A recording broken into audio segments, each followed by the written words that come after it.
Hello guys, welcome back to the channel. My name is Abhijit and you're watching Coding for All by Newton School।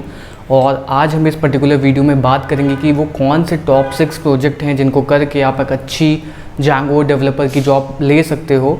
और ये बहुत important है, like अगर आप project development करते हो, कोई भी लाइक फ्रेमवर्क या फिर प्रोग्रामिंग लैंग्वेज सीख रहे हो, तो बेस्ट पार्ट ये होता है कि आप उसमें कई सारे प्रोजेक्ट्स बनाओ। जब आप उसके प्रोजेक्ट्स बना लोगे तो काफ़ी ज़्यादा आपको अंडरस्टैंडिंग मिल जाएगी कि क्या किस तरीके से फ्रेमवर्क काम करता है, क्या लाइक बैकग्राउंड में क्या चीज़ें होती हैं। तो बेस्ट पार्ट होता है। और लाइक कई लोगों को समझ में नहीं आता है कि वो कौन कौन से प्रोजेक्ट करें जिससे उनको एक अच्छी Django डेवलपर की प्रोफाइल मिल जाए और उनका गिटहब अकाउंट कैसे मेंटेन करें ताकि एक अच्छी डेवलपर की जॉब मिल जाए, क्योंकि ये बहुत इंपॉर्टेंट फैक्टर होता है। अगर आप किसी भी कंपनी में अप्लाई करोगे तो सबसे पहले वो आपको डेटा स्ट्रक्चर एंड एल्गोरिदम पे जज करेगा।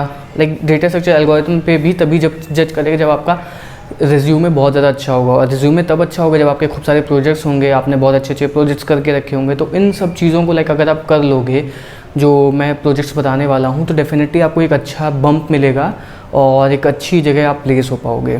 सो स्टार्ट करते हैं आज का video. So before starting the video, if you don't know, like Newton school ने एक MS प्रोग्राम लॉन्च किया है, तो मैं उसकी थोड़ी इन्फॉर्मेशन दे देता हूँ। सो रिसेंटली न्यूटन स्कूल ने एक MS प्रोग्राम लॉन्च किया है, masters degree in computer science. जो भी नॉन टेक बैकग्राउंड से है उसको टेक बैकग्राउंड में अगर आना है, और जो ऑलरेडी टेक बैकग्राउंड में है उसको एक अच्छी जॉब लेनी है, क्योंकि MS प्रोग्राम बहुत डिमांडिंग स्किल है। अगर आपके पास मास्टर्स की डिग्री है तो आपके पास बहुत सारी लाइक अपॉर्चुनिटीज़ खुल जाती हैं। तो उसी को ध्यान में रखते हुए न्यूटन स्कूल ने अपना MS प्रोग्राम लॉन्च किया है। और ये जो प्रोग्राम है ये MIA डिजिटल यूनिवर्सिटी से एफिलिएटेड है। तो बेस्ट पार्ट ये है कि अगर आप किसी भी कंट्री में जाओगे तो ये आपकी जो डिग्री होगी ये रिकग्नाइज्ड होगी। और इसमें बहुत सारी अच्छे अच्छे अदर ऑप्शंस और भी हैं कि आप अगर आप आपने कुछ भी ग्रेजुएशन में किया है तो आप और आपको सॉफ्टवेयर इंजीनियर बनना है, आपको टेक में आना है, आपको प्रोग्रामर बनना है, डेवलपर बनना है, तो आपके लिए बेस्ट ऑप्शन है ये, ठीक है। और उसके बाद अगर आप डिस्क्रिप्शन में आपको एक लिंक मिलेगा, अगर आप उस पर्टिकुलर लिंक से ज्वाइन करते हो तो आपको 15% का डिस्काउंट मिलेगा। और साथ ही साथ में उसके गूगल फॉर्म का लिंक होगा। अगर आपको कुछ भी डाउट है, अगर आपको लगता है कि आपको कुछ क्वेश्चंस है, आपकी कुछ क्वेरीज हैं, तो उस पर्टिकुलर फॉर्म को आप फिलअप करिए। और फिलअप करने के बाद में आपको एक एक्सपर्ट की कॉल आएगी जो कॉल बैक करेगा और आपके सारे के सारे जो डाउट्स होंगे उनको क्लियर आउट करेगा। तो बहुत अच्छी चीज़ है, आपको लाइक क्वेरी कर सकते हो। और आपको लगता है कि हाँ यार, मतलब मुझे लाइफ में कुछ अच्छा अचीव करना है, कुछ बड़ा अचीव करना है, तो definitely you can enrol in the MS programme. और ये बेस्ट है। और स्टार्ट करते हैं बाकी आज का वीडियो। तो अब हम स्टार्ट करते हैं। पहला लाइक प्रोजेक्ट है। तो बेसिकली क्या होता है, सबसे पहले अगर हम कोई भी फ्रेमवर्क को सीखते हैं तो हमें उसके अंदर CRUD ऑपरेशन परफॉर्म कराना होता है। CRUD सबसे बेसिक ऑपरेशन होता है। CRUD का फुल फॉर्म होता है क्रिएट, रीड, अपडेट, डिलीट। अगर आप ये ऑपरेशन परफॉर्म कर लेते हो तो आपको ये डेटाबेस और कैसे हम किसी डेटा को डेटाबेस में डालते हैं, वहाँ पे कैसे अपडेट करते हैं, किसी को कैसे रीड करते हैं, किसी डेटा को डिलीट करते हैं, तो ये बहुत बेसिक स्टेप होता है। अगर आप किसी भी फ्रेमवर्क में सीख रहे हो और आपको CRUD आ जाएगा तो आपके लिए काफ़ी ईजी हो जाएगा। तो सबसे पहला जो प्रोजेक्ट होगा वो आपको CRUD एप्लीकेशन बनाना है। CRUD एप्लीकेशन में आप कुछ भी बना सकते हो, टू डू एप्लीकेशन बना सकते हो, ब्लॉग एप्लीकेशन बना सकते हो, या फिर लाइक एक थोड़ा बहुत छोटा सा हो गया, कोई भी प्रोजेक्ट बना सकते हो छोटा सा जिसमें CRUD की फंक्शनैलिटी परफॉर्म हो। बेसिकली आपके पास दो ऑप्शन होते हैं मेजरली जो प्रोजेक्ट्स बनाते हैं स्टूडेंट्स, वो होते हैं लाइक पहला हो गया ब्लॉग और दूसरा हो गया टू डू एप्लीकेशन। तो इन दोनों प्रोजेक्ट में आपको CRUD एप्लीकेशन की फंक्शनैलिटी मिल जाएगी। जब इन दोनों चीज़ों को आप कर लोगे तो काफ़ी ज़्यादा पुशअप मिल जाएगा कि हाँ आपको CRUD आता है बेसिक का। और उसमें Django के अंदर टेम्पलेट को कैसे रेंडर करते हैं, उसके बाद Django के अंदर जो जिंजर टेम्पलेटिंग यूज़ होती है उसको कैसे करते हैं, तो वो भी आपको एक आइडिया मिल जाएगा। सो स्टार्ट करने के लिए ये बेस्ट प्रोजेक्ट है। अगर आप स्टार्ट करते हो तो ये बेस्ट प्रोजेक्ट है टू डू एप्लीकेशन। देन हम सेकंड फेज़ में आते हैं। जो सेकंड प्रोजेक्ट हमारा रहेगा वो रहेगा ऑथेंटिकेशन ऑथराइजेशन का। ये बहुत इंपॉर्टेंट फैक्टर है। तो जो Django होता है वो बिल्ट इन ऑथेंटिकेशन के साथ आता है। उसके अंदर खुद का ऑथेंटिकेशन सिस्टम होता है और उसको कैसे मॉडिफाई करते हैं, क्योंकि Django का जो ऑथेंटिकेशन सिस्टम होता है उसमें कुछ लिमिटेड अमाउंट ऑफ फील्ड होती हैं। तो जब आप नया एप्लीकेशन बनाओगे, जैसे कोई एक ज़ोमैटो स्विगी का क्लोन बना रहे हो, तो उसमें आपको फ़ोन नंबर स्टोर करना होता है और भी कई सारी इन्फॉर्मेशन हो गई। लाइक सपोज एग्जाम्पल के टाइप में ले सकते हैं, एज हो गई स्टूडेंट की, और क्या उसकी प्रोफाइल पिक्चर है, इन सबको मेंटेन करना होता है। तो ये सब Django के अंदर फील्ड नहीं होती हैं। तो आपको कुछ क्लासेस मिलती हैं तो आपको कुछ क्लासेस मिलती हैं जिनको यूज़ करके आप ओवरराइड करते हो जांगो के कस्टम यूज़र मॉडल को, जांगो के यूज़र मॉडल को आप कस्टम खुद का मॉडल लिखते हो, जिसमें दो क्लासेस होती है। पहली होती है एब्स्ट्रैक्ट यूज़र होती है, दूसरी होती है एब्स्ट्रैक्ट बेस यूज़र। तो इन दोनों के बीच में डिफरेंसेस क्या हैं, कैसे इसको ओवरराइड करते हैं, कैसे कस्टम खुद का मॉडल लिखते हैं, बहुत इंपॉर्टेंट है। ओके, फिर ऑथेंटिकेशन ऑथराइजेशन में आपको यहाँ तक लिमिटेड नहीं रहना कि हाँ आपने कस्टम बना लिया। उसके बाद आपको ईमेल वेरिफिकेशन पे जाना है कि कैसे टोकन ऑथेंटिकेशन होता है, कैसे पर्टिकुलर, जैसे कई वेबसाइट्स में होता है ना, पहले आप उसका ईमेल ऑथेंटिकेट करोगे, जब आपका ईमेल वेरीफाई हो जाएगा, तब आपको मतलब लॉगिन कर पाओगे अकाउंट में उनके। तो ये सब बहुत इंपॉर्टेंट होता है। तो अगर आप इन सब चीज़ों को भी अपने प्रोजेक्ट में लगा लोगे तो बहुत इंपॉर्टेंट फैक्टर मिलेगा, ठीक है। तो ऑथेंटिकेशन ऑथराइजेशन हो गया, कस्टम यूज़र मॉडल हो गया। उसके बाद जांगो के अंदर जो होता है, अब लाइक जब रेस्ट एपीआई बनाते हो तो उसमें JWT यूज़ होता है, जेसन वेब टोकन, उन सब चीज़ों को इंप्लीमेंट करो। मैसेजेस होता है, कई वेबसाइट पे आपको OTP आती है, तो उन सब चीज़ों को इंटीग्रेट करो। कैसे हम थर्ड पार्टी कोई API इंटीग्रेट कर सकते हैं जो OTP सेंड करेगी। तो ये सब जब आप प्रोजेक्ट बना लोगे तो बहुत अच्छा लेवल हो जाएगा, ठीक है।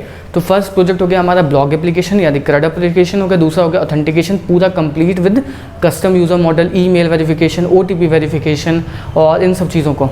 सो अब हम आते हैं अपने थर्ड प्रोजेक्ट पे। थर्ड प्रोजेक्ट जो हमारा रहेगा वो पेमेंट गेटवे इंटीग्रेशन। ये बहुत इंपॉर्टेंट है। बहुत सारी कंपनीज़ हैं जो पेमेंट गेटवे इंटीग्रेट करती हैं। अगर आप कोई ई-कॉमर्स एप्लीकेशन बना रहे हो उसमें पेमेंट गेटवे इंटीग्रेशन होना चाहिए। और पेमेंट गेटवे इंटीग्रेशन लाइक बहुत ईजी स्टेप होता है। लोग डरते हैं कि हाँ भाई पेमेंट गेटवे कैसे इंटीग्रेट करेंगे, लेकिन बहुत ईजी होता है पेमेंट गेटवे इंटीग्रेट करना। और पेमेंट गेटवे के लिए आपके पास बहुत सारे ऑप्शन है। रेजर पे हो गया, इंस्टामोजो हो गया और बहुत अलग अलग ऑपरेशन लाइक हो गए, पेटीएम हो गया, पेपल हो गया और अलग अलग बहुत सारे पेटीएम लाइक पेमेंट गेटवे हो गए, कैशफ्री हो गया। तो इन सब चीज़ों को इंटीग्रेट करो। पेमेंट गेटवे बहुत इंपॉर्टेंट है। अगर आप किसी प्रोजेक्ट में आपने लिखा हुआ कि हाँ मैंने ये पेमेंट गेटवे इंटीग्रेट किया है तो अलग ही वेट गेन होता है। मतलब आपने पेमेंट गेटवे इंटीग्रेट किया तो अलग ही वेट गेन होता है। तो उससे क्या होता है, आपकी लाइक जो रिज्यूमे होगी वो बाकी लोगों से अलग हो जाएगी क्योंकि आपने ये प्रोजेक्ट करके रखे हुए हैं, ठीक है। अब आते हैं हम अपने फोर्थ प्रोजेक्ट के ऊपर। फोर्थ प्रोजेक्ट होता है जो हमारा, वो होता है जांगो के अंदर वेब स्क्रैपिंग।